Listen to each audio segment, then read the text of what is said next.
Hello and welcome, everyone. My name is John Rickert, the Education and Communication Specialist with the Rural Health Transformation Center. Thank you to those who participated in our test poll. We will have other polls pop up throughout this webinar and appreciate your participation.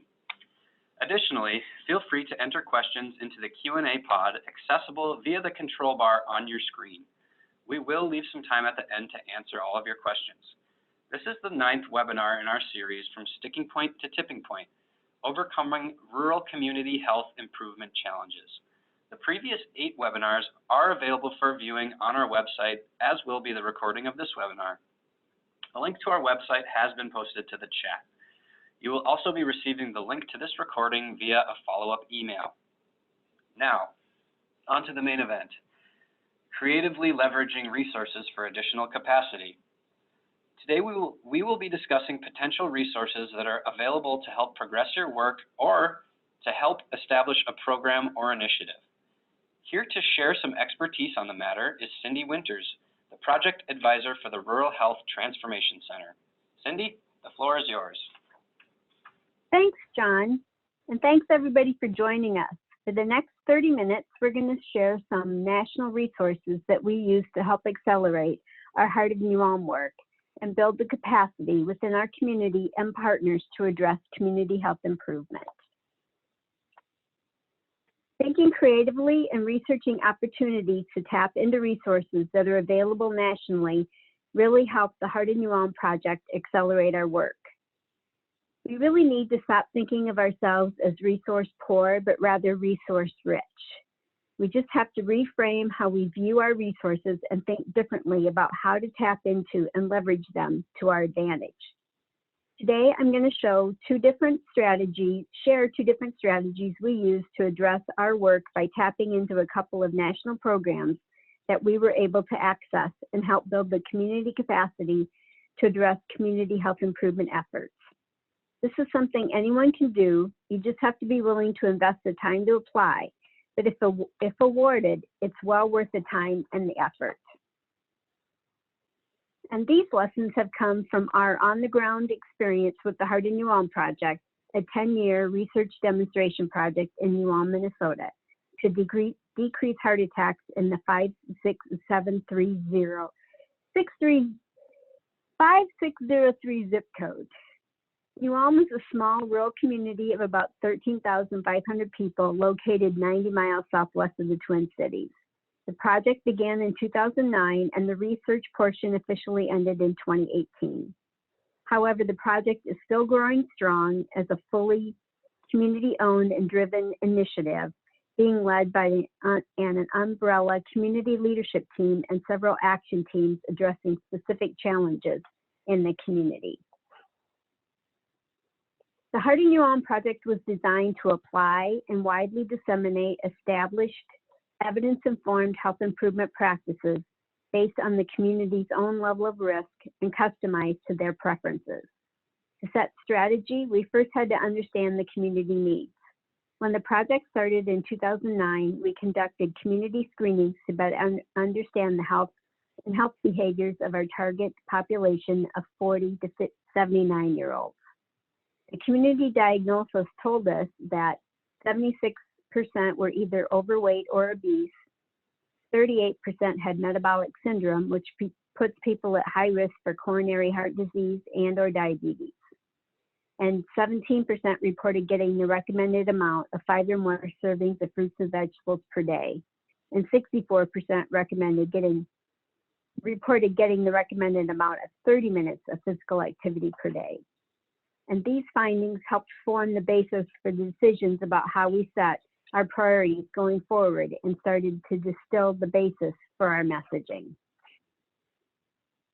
We focused on the 40 to 79-year-old age range because this is the age range that was most likely to experience a heart attack during the project's 10-year time frame. Our long-term goal was to reduce the number of heart attacks over the course of the project by addressing the 9 modifiable risk factors listed on this slide, because 90% of first heart attacks are attributed to these risk factors. Small changes in several risk factors can lead to major improvements in health at the population level. And now for a little bit about New Ulm to help set the stage for our work.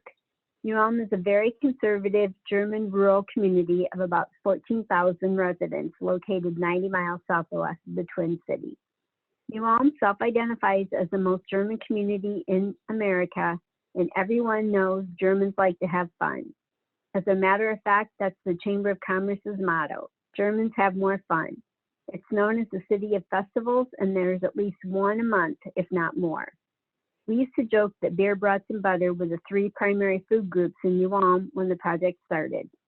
It is home to AMPI, which produces 10% of the butter worldwide, and Shell's Brewery, which is the second oldest family-owned brewery in the United States. We use the social ecological model, which is a prevention framework that considers the complex influences on overall health to determine where and what evidence-informed strategies to implement. Reaching people in various locations where they live, work, and play, all the way from an individual level, which reaches a small amount of individuals, to the policy level that reaches the vast majority of residents in a community. As we overlaid our communication strategy with our programming and policy so that we had consistent messaging throughout. As we began thinking about how to sustain the project, we began to identify the steps needed to sustain the project long term. As a result, we created the sustainability framework that you see here. This model does not imply that this work is linear and follows a specific pattern, but these are the various components of sustainability, and you'll find yourself going back and forth between the various components throughout the life of the initiative as conditions in the community change, either through partnerships, resources, or identified health issues. Today, we're going to focus on the leadership model and the financial component structure of the model that includes the use of resources and building community capacity. Before we go on, now we have a couple of polling questions that we want to ask you so we better understand where you're at as audience members. So the first polling question is, do you feel you have enough resources at your disposal to accomplish the goals of your community health improvement plan?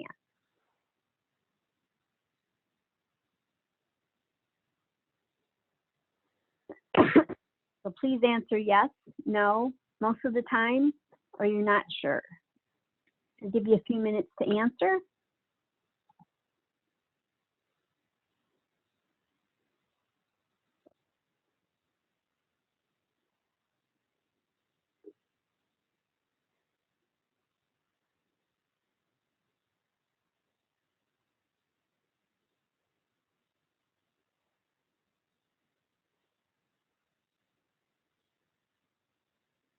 And most people, the majority, 42% said no, they don't have enough resources.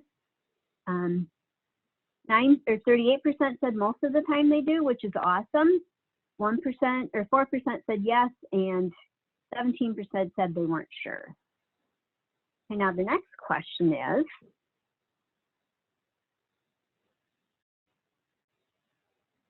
have you considered building community capacity as a strategy to leverage resources in the future? Yes, no, or you're not sure.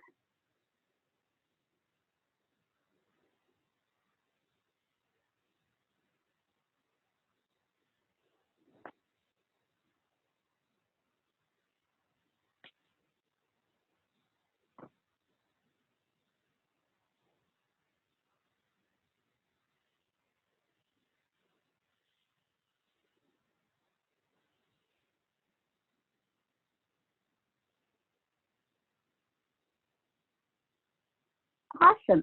77% of you said yes, that you're considering building community capacity as a strategy for resources. 14% said no, and 9% said they weren't sure. So what we want to do next is share with you how we address some of our resources or took advantage of some national opportunities. So the Heart in New Ulm project was introduced to the AmeriCorps program in 2014 when my supervisor sent me a link to apply for a Green Corps member to help with the Heart in New Ulm project. AmeriCorps is a network of national service programs made up of 3 primary programs that each take a different approach to improving lives and fostering civic engagement. Members commit their time to address critical community needs like increasing academic achievement, mentoring youth, fighting poverty, sustaining national parks, preparing for disasters, and more. Approximately 75,000 Americans across the country participate in AmeriCorps each year. AmeriCorps members build affordable housing units for families to increase economic opportunity for those living in poverty. They also facilitate mentorship programs to connect students with community members who can help with academic performance and college preparation. And they also encourage community members to donate fresh produce to local schools to promote healthy futures and reduce childhood obesity.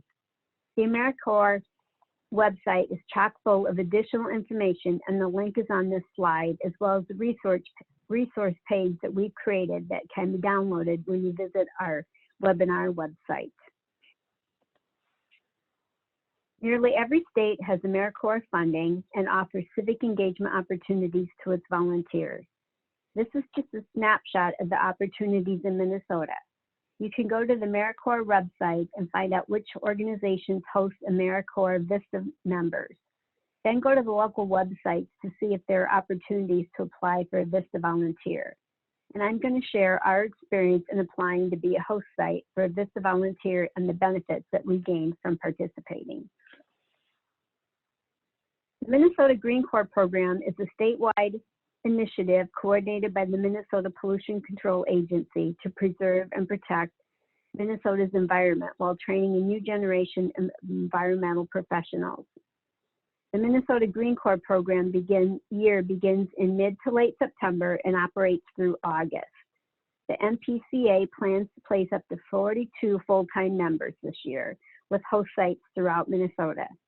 Each member will serve on a project in one of 4 focus areas: air pollutant reduction, and so our Safe Routes to School program and improving walking and biking met the need for this focus area.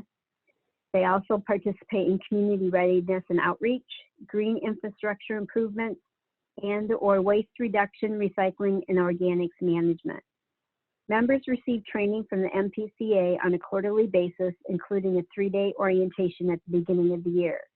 Additionally, members are paired with a mentor whose role is to provide support and resources throughout the service year. Minnesota Green Corps is an AmeriCorps program. Funding is provided by Serve Minnesota, the Corporation for National Community Service, and the Minnesota Pollution Control Agency. In-kind resources are also provided by participating host site organizations. Host sites can get a great deal of benefit from Green Corps members who are bright, motivated, energetic, and capable. The MPCA puts out a call for applications to be a host site early in the year. This year, the applications are due on March 18th. They provide a webinar on the expectations and how to apply to be a host site. They also have a host site application guide that you can use to complete the application process. A work plan for the Green Corps member is required as part of the application process, so you have to know what you plan to have them work on over the course of the year. If you have a Safe Routes to School plan, this is fairly easy to complete. If you don't have a plan, now's a good time to start developing one. Once the applications have been submitted and reviewed by the MPCA staff, they will conduct a phone interview with you to gather more detailed information on what the plan is for the year to help them narrow down on their host site applications. If accepted, you'll be notified that you have been chosen as a host site, and they'll give you the dates when the program starts and when the orientation is. You're assigned a Green Corps member. You don't get to choose your own member. Members are matched up with their interest areas and the host sites that have been accepted. Once the Green Corps member has been assigned to your location, that member is to contact you either by phone or email to introduce themselves. And they will be provided with the work plan that you submitted so they're familiar with what they're expected to do. You'll meet the member that's been assigned to your location at the orientation that's held in September. As a host site, you're asked to assist in helping to help find housing, or at least give the name and numbers and contact information for places to contact about housing. You don't have to do it for them, but any assistance that you can give them is greatly appreciated because they most likely aren't from the area or even from the state. You are to provide them with an office and supplies needed to do their job, a phone, a computer, email, etc., just like any new employee. The host site coordinator will participate in a one-day orientation where you will learn what paperwork you are to complete and how to approve their time cards. The Green Corps members receive a small stipend for their service. It isn't much, so many of them find part-time jobs in the community so they can support themselves. It really helps them become ingrained in the community. As the host site supervisor, you'll be asked to complete a 6-month and final evaluation for the member. You'll also participate in an on-site visit by the MPCA supervisor and participate in phone calls with their MPCA supervisor so that they can monitor the progress of their members. And the members themselves have a quarterly training where they're out of the office for 2 days. As a host site, you'll need to sign a contract with the MPCA. The members themselves are generally college graduates that oftentimes go on to get their master's degree but want some work experience before applying for that degree program. If they complete their 11 months of service, they do receive a fairly nice stipend that they can put towards their continuing education. As I mentioned before, they are encouraged to live and work in the community and do volunteer work. They are eager to learn and put their education to use. This is Nate, the first Green Corps member that we had with the Heart of New Ulm project. He was awesome. He worked really hard for the project, brought new ideas and skills to us, and really helped us solidify our Safe Routes to School program. We did apply for a second Green Corps member after Nate left and received placement for a new member. However, that member didn't work out and quit the program early. It does happen that members don't always complete their full 11 months of placement, but this is a fairly rare occurrence.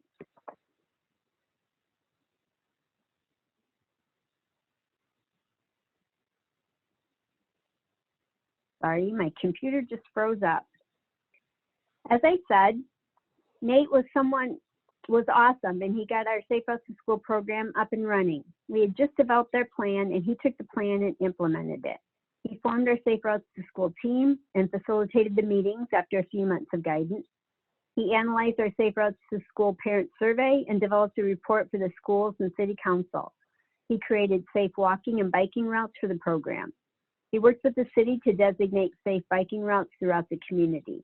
It really helped that he was a bicyclist himself. Before he left, he'd started laying out our wayfinding signage, encouraging children to walk the 5 or 10 minutes to school. He created a safe driving video, developed our walk to school day events, worked with the city to paint bike sharrows on the designated bike routes, expanded our bike safety education program, and gave multiple presentations to the Safety Commission and City Council. We really encouraged him to do a lot of different things, from facilitating meetings, preparing reports, giving presentations, and developing programs. He really connected with the community. People still ask me about him today because he was so ingrained in our community. As a result of our applying to be a host site, the Park and Recreation Department applied to be a host site to help with their tree management program. The city had a Green Corps member for 2 years. I believe 2 years is the maximum amount of time you could apply to have a Green Corps member that works on the same initiative. I highly recommend that you look into the program if you're working on walking and biking in your community.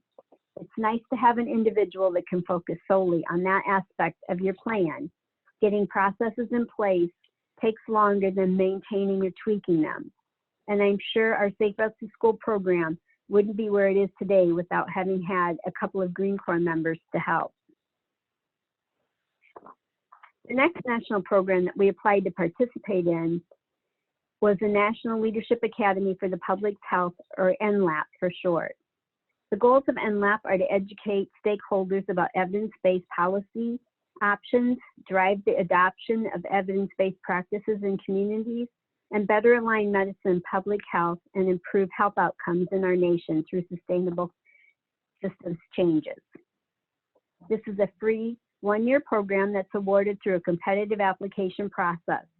The applicant needs to have a team of 4 community partners that can commit time to the one-year program. When we took the program, there was a 2.5-day retreat to Atlanta where all of the teams gathered for training and network. Travel is covered as part of your participation. Each of the teams is required to submit a community project that they'll work on over the course of the year. A coach is assigned to each team that provides technical assistance at the retreat during one-on-one team meetings, through monthly conference calls, and one site visit. Teams are also paired with another team that has a similar project so they can network and share ideas with each other. The coaching aspect was invaluable to us. Since she wasn't in the thick of things with our project and didn't live in New Ulm, she was able to see circumstances that we couldn't see. She was able to give us a different perspective and help guide our work. This is our Heart in New Ulm team and our coach at the retreat. While the work of NLAP can be intense at times, the team of professionals from the Public Health Institute incorporate a lot of fun into the program. This is our team picture that was submitted prior to attendance at the retreat. The picture was used to introduce us to other teams and was to be representative of our personalities and our work. We also had to come up with a team name. Since our names were Jen, Audra, Cindy, and Karen, our team name became Jack. It was really important that we were able to recruit the Chamber of Commerce president to participate in the NLAP team. She had been a member of the leadership team for a year, but never really understood why she was at the table. This leadership opportunity helped her understand why we felt her participation on the leadership team was so critical. After this training, she became one of our strongest advocates. During the retreat, the Public Health Institute brings in some of the leading thought leaders in population health to give presentations to the group. Since the group is fairly small, you have an opportunity to visit with these leaders on an individual basis and ask them your burning questions. These national leaders spent the day with us, so we had access to them during our breaks and meals. This is a great opportunity to learn from the best and have direct access to them to enhance your knowledge base. 2 of our national presenters were Dr. Richard Jackson and Dr. Reed Tuckson, nationally recognized leaders in their respective fields.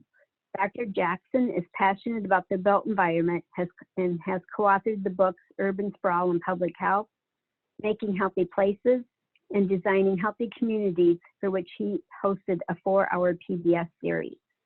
Dr. Reed Tuckson is a leading expert in the healthcare field and is a former Executive Vice President and Chief of Medical Affairs at United Health. He has since established Tuckson Health Connections, a private health and medical care consulting company. We had a couple of other national speakers, but these are the 2 that stood out in my memory.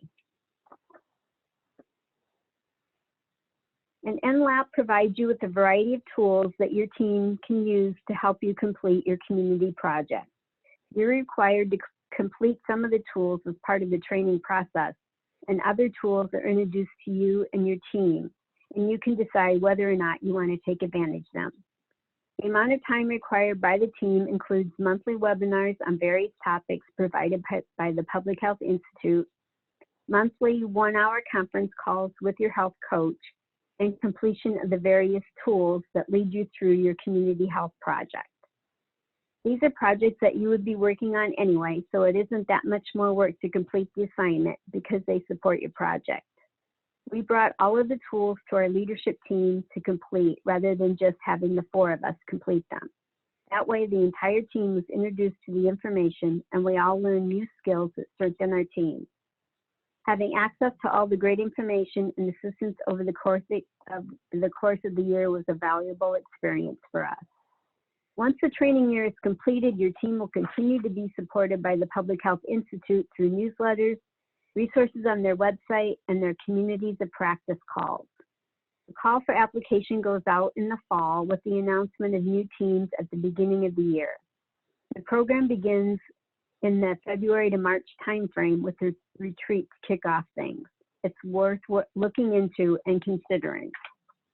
I just wanted to share one of the tools with you that really spoke to me and that I still have on my bulletin board above my desk. I often feel uncomfortable doing this work, not sure if it's the right direction, if I should be pushing this initiative, etc. But seeing this graphic really helped me understand that feeling uncomfortable is a part of the process, and as long as you can learn to lean into the discomfort, you are allowing yourself to potentially learn so much more. But giving into the discomfort eliminates our ability to learn more and expand our knowledge base.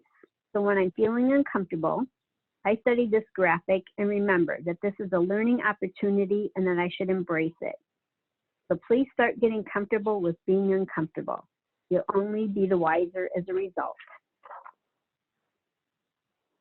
So here's my contact information and links to the website, Twitter, and LinkedIn accounts. If you have any questions or want to learn more about the Rural Health Transformation Center and the services that we provide. All of our previous webinars are archived on our website as well. Now, I believe we have some time for some Q&A. So John, are there any questions in the queue? Yeah, it looks like we have a few in the queue. The first one, and I believe this is referring to the Green Corps program, and to the individual that submitted this question, please correct me if I'm wrong, but the question is, how are these individuals, meaning the Green Corps individuals, how are they different from the AmeriCorps VISTA program? So they're actually considered a AmeriCorps VISTA volunteer. So it's the same.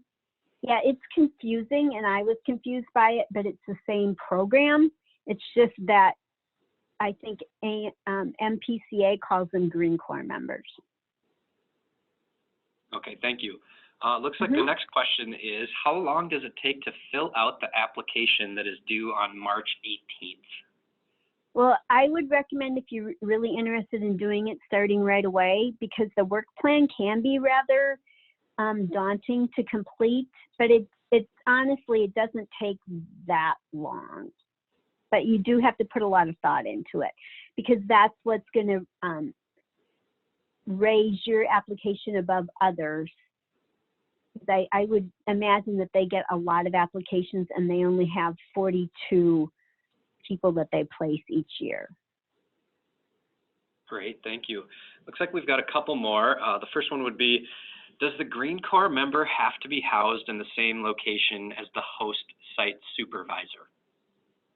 No, that's not necessarily the case. In our case, it was, but I know when I went to orientation, there was a site that had a Green Corps member, but he was going to be housed in another office. So, but you as the supervisor are responsible for making sure that they show up for work and that they're following the work plan and things like that. So you have to figure out some form of communication between the two of you so that you can maintain that level of supervision. Great, thanks, Cindy. I think there's one more, and I think this is, again, referring to the application process. But the question is, how do we apply for this application again? So the Green Corps, the Green Corps member is, you can find that on the Minnesota Pollution Control Agency website. And if you just type in Green Corps, it should pull up their page. And then the NLAP program, if you download our resource page, you can access that website and find out when they release their application process. So that one won't come out. That one's already been sent out for the year. I believe it comes out again in September for the following year. So you've got some time to apply and think about who you want on your team if you want to participate in the NLAP program. Great, thanks, Cindy. I appreciate it. And it looks like we're just at about time, and that's all the questions that we had. So thank you once again for joining us. You can get more information about the Rural Health Transformation Center and access all of our tools and resources via the URL link in the chat pod. If you're interested in our work and would like to receive more information, or if you have any more questions, feel free to email us at populationhealth@mhif.org.